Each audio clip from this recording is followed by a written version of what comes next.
what we're going to do is we're going to do section 3-4. You're going to notice it's solving equations with variables on both sides. You'll notice this chapter, we've talked about it before, it consists of 5 standards, 5A, 5B, 5C, 5D, 5E. We're going to be working on 5A today, which is solving algebraic equations. We also did that yesterday. So just kind of FYI, we're working on 5A. All right, so you're going to notice we've done this before. We've done solve and check before. It's very much like hands-on equations. It's just rather than an X, I have an A. Now, if you remember from yesterday, we talked about that A is lowercase and it can kind of be confused with a 9. So if you wish, you may write it with a capital A. That might be easier for you. All right, let's go ahead and let's try solving this. So what do I do first? Sure, I can add 5. So I'm going to add 5 to both sides. I get 20 plus 4A equals 9A. Very good. I'm going to subtract 4A from both sides. Notice what I do to one side, I also do for the other. And so I get 20 equals 5A. And then that is correct. I'm going to divide by side on both sides. Notice how I'm showing my work. And A gives me 4. Okay. Just like hands-on equations. So you're going to notice that all the stuff that we've been working on since the beginning of the year, we're using. Right? And that's what's important about algebra. Anything that we learn today, we're going to use a week from now, a month from now. You're going to use it a year from now. In geometry, you're going to use all this stuff. That's why it's like, well, I forgot, it was the weekend. No, we have to remember this stuff because we're going to use it, right? All right, now, how many solutions are there to A? There's 1. A is 4, right? And it's just 4. So I'm going to write 1 solution because there's only 1. And you go, well, Mrs. Medvick, why are you doing that? You're going to find that out a little bit later, all right? Now we're going to check. So again, I'm going to write the original problem, just like we've done before. And I'm going to take out A and I'm going to put in 4. What do I do first now? Correct. Parentheses, and I'm really going to multiply, aren't I? Because there's nothing going on in the parentheses. Notice that I'm still using the order of operations stuff. You'll notice the last couple of tests, order of operations have been really important, and I've been testing you on them and giving you feedback. Now we're not going to so much test you on that skill anymore. I assume you have it. Okay. Questions on this problem? All right, let's go on to the next one.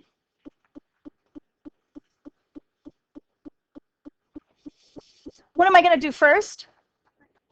Parentheses, I'm going to distribute. That's correct. So I get 4t minus 12 equals 6t plus 18. Remember, I'm going to distribute the 6 to the t and also to the 3 and the plus in between it. My t's, I tend to use lowercase, but then you'll notice I put kind of a little tail on the end. Some students will do capital T's also because sometimes that looks like a plus sign. So you do whichever. I'm fine with either. All right, now what do we do? Sure, I can do that. Very good. Minus 4t minus 4t. I get negative 12 equals 2t plus 18.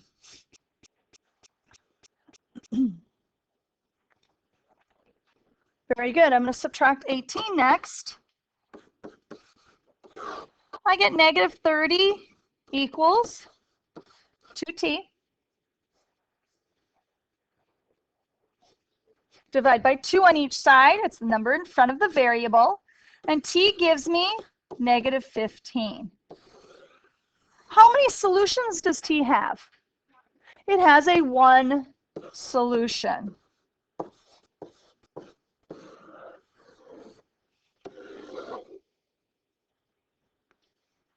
Right? Now we're going to go ahead and we're going to check. So I'm going to write down the original problem.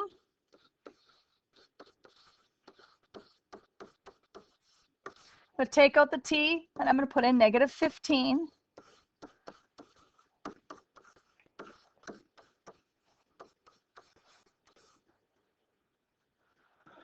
What do you want to do first? Sure, what in the parentheses? Very nice. So I get negative 12.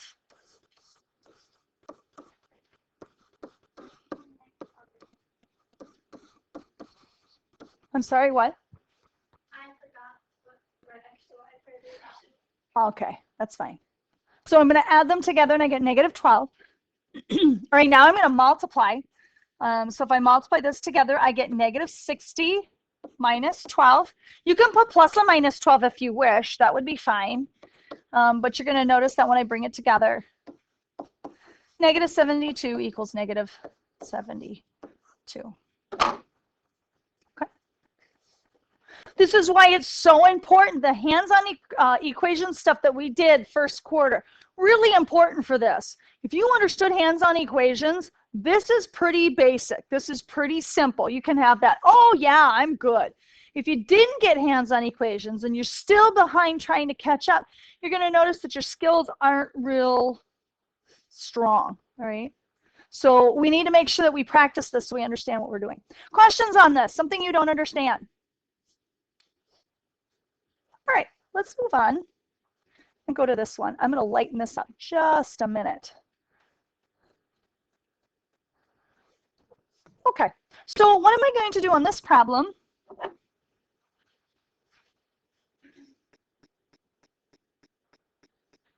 Don't let the fractions scare you. Parentheses, what am I going to do with it? I'm going to distribute. Yeah, I'm going to distribute. So I'm going to get 6d minus 6 equals 3/4 times 4 is 3d plus 3/4 times 8 is 6. And you go, Mrs. Medvik, how can you do that in your head? Well, it's really not that difficult. If I have 3/4, it looks scary, but it's not.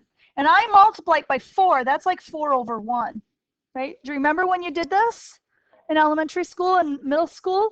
Yeah, you've got the 4, so you're going to cross cancel, they call it. And you end up with 3/1 or 3. Okay?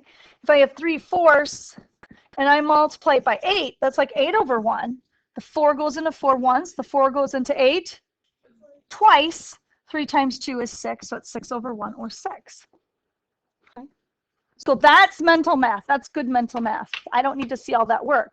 You can just go ahead and use it. You also have a calculator that you could use, but you'll notice that your brain can actually be quicker than your calculator if you know the math. All right, what do I do next? Very good. I'm going to subtract 3d from both sides. So 3d minus 6 equals 6. Sure, I'm going to add 6. 3d gives me, divide by 3, d gives me 4. How many solutions? One solution. Would any other number work? No, no other number would work. And you go, Mrs. Medvik, this is dumb. Why do I have to keep saying, yes, it does work. No, it doesn't work. Okay. You're going to find out later. Okay. Today. Yeah. It's kind of a secret. It's a surprise. I don't want to give it away. Okay. I know you don't, but you're going to get a surprise, like it or not. All right. Here we go. We're going to check. 6d minus 6 equals 3/4 4d plus 8. I'm going to plug in my 4.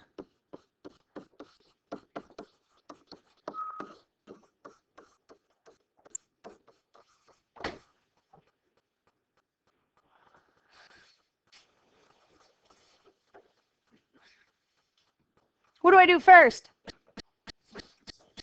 Got it in parentheses. 4 times 4 is what, guys?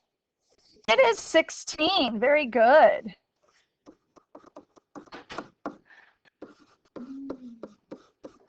Okay, now what? What do we get? And which is 24. Did they get there first? I'm sorry.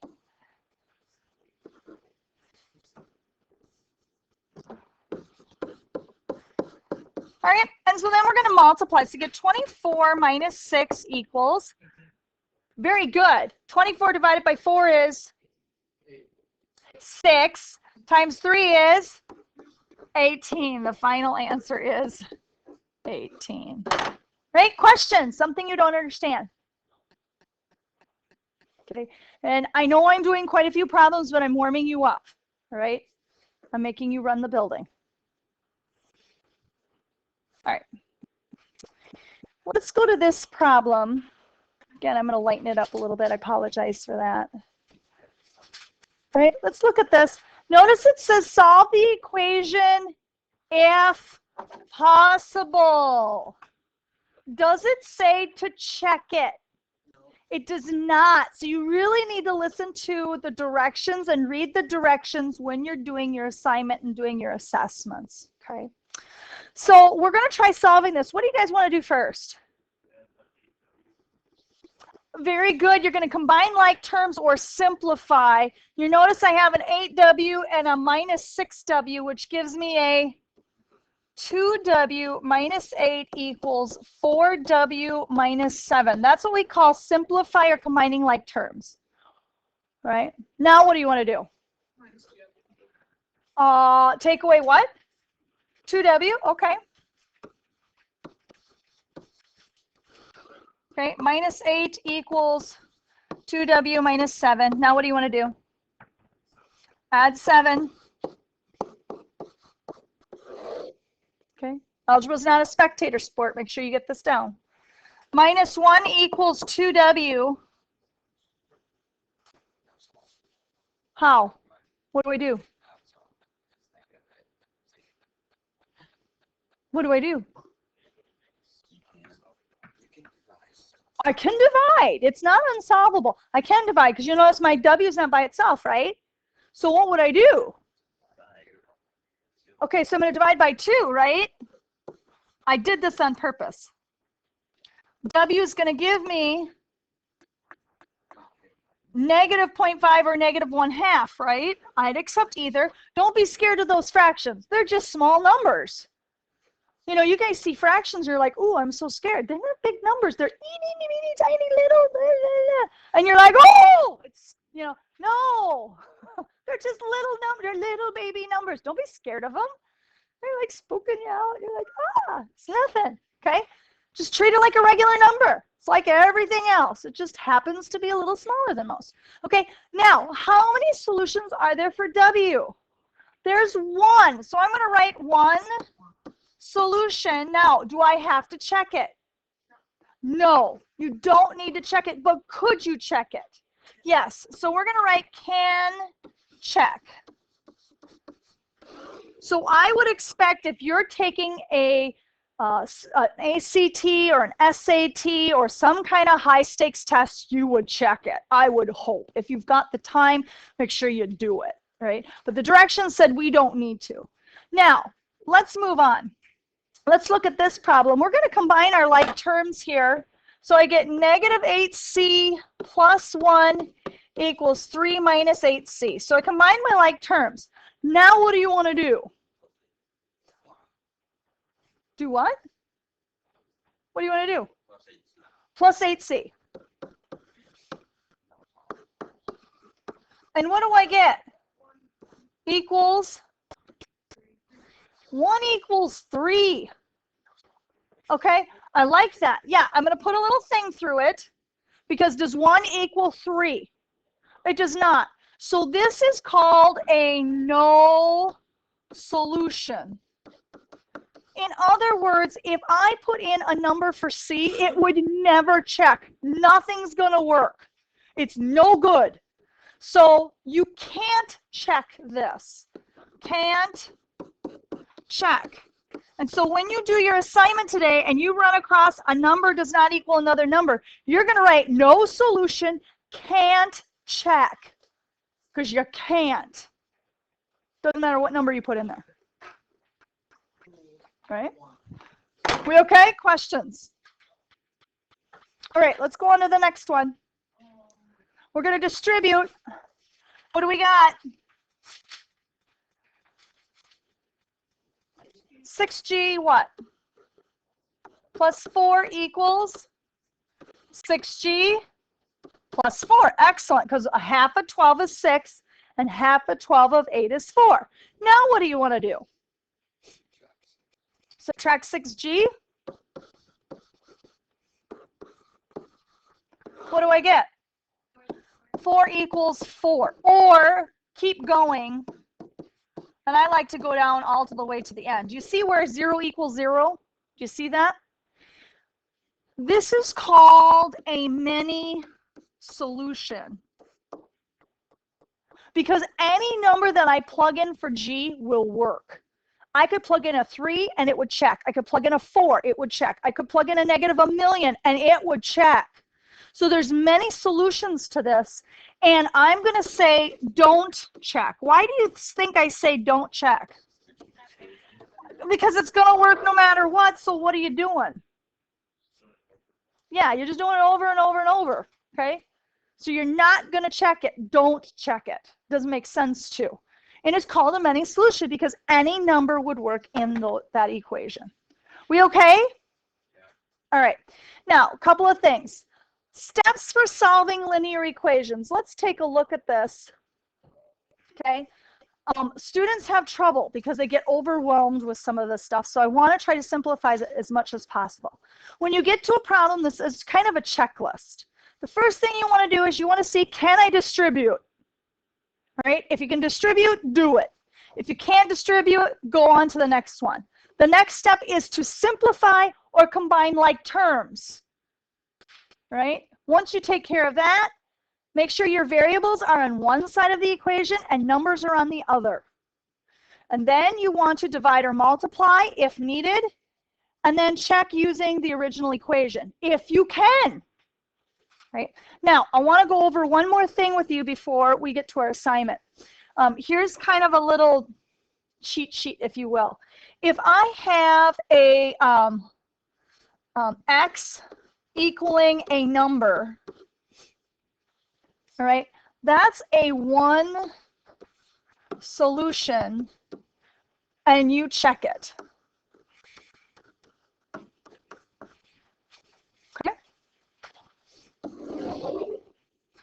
If you get like 0 equals 2, that's a what? That's a no solution. Can I check it? No. Can't check. Because nothing will work, right? Doesn't matter what number I choose, it's not going to work, right? And then finally, I get 0 equals 0, and that's a many solution. Are you going to check it? No, don't check it, because everything would work. Okay, so those are 3 different scenarios that you're going to come upon with your assignment for today. Any questions? All right, here's your assignment for today. I'm going to have you do page 157, and I have 18 through 26, 45, 49, and 50. Now, I put 49 and 50 on there, and you're going to notice the assignment sheet that I gave you at the beginning of the chapter is going to have it. I want you to hold off on these 2. They're word problems, and I have step-by-step situations that I want you to follow when you're dealing with word problems. Okay, it's something new that I want to try. So we're going to hold off on those 2 today.